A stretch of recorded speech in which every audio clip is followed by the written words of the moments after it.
This is part 2 of practical tips for living in Mexico. In part 1, we talked about plastic bag uses, organic trash, tips for biking and walking at night, cleaning stuffed cushions and backrest, water dispensers for garrafons, handy gasoline containers, a heads up for drivers, protocols for entering stores with backpacks, and electrolyte that you can carry in packet. Now let's watch part 2 for practical tips in Mexico. Have you realized yet how many cobwebs you get in the corners of the ceilings and how dusty the ceiling fans get? These vendors go to all the different cities about every 2 months. They carry these long dusters, plus you can see there that they have racks or hang-up compartments for shoes. So you be looking out for them.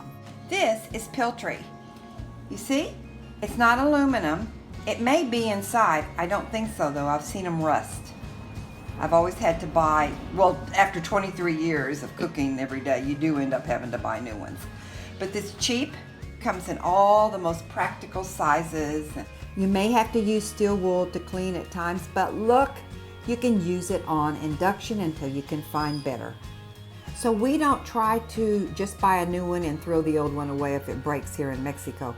Look at that, that's the part to the blender. You can buy all parts of a blender in Mexico. Save that blender. This is a Chinese restaurant at Chedraui, and most Chedrauis and Walmarts in this country will have one. Let me show you how you order. So they're usually in 3 different stages that you can order. You can get with 1 recipe, 2 recipes, or 3 recipes. That's what they call guisos. You can order it with fried rice or with spaghetti.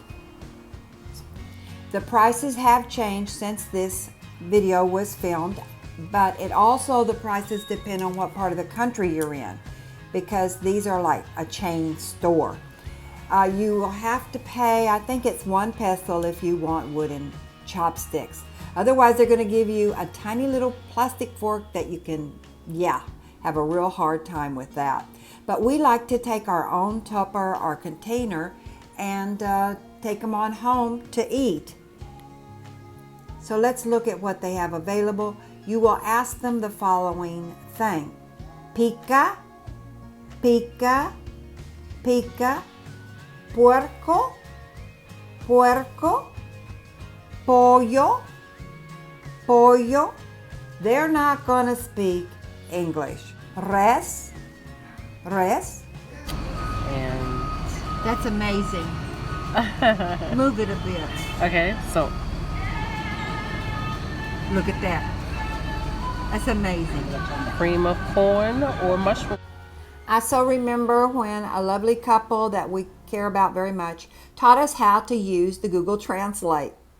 I remember that day well. Now you've got to learn to use that app. Go to YouTube.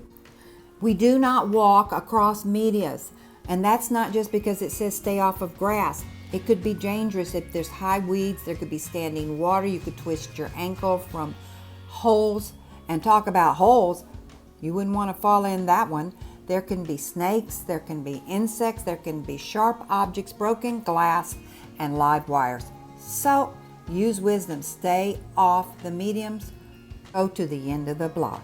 Don't you love those tortilla chips they give you with guacamole and salsas while you're waiting on your meal? A lot of tortillerias actually sell them too. So ask your Mexican friends where they sell them, and they're only under $1. That's it. Be sure to subscribe to learn about life in Huatulco and to learn about retiring in Mexico also, because we do share 25 years experience with you.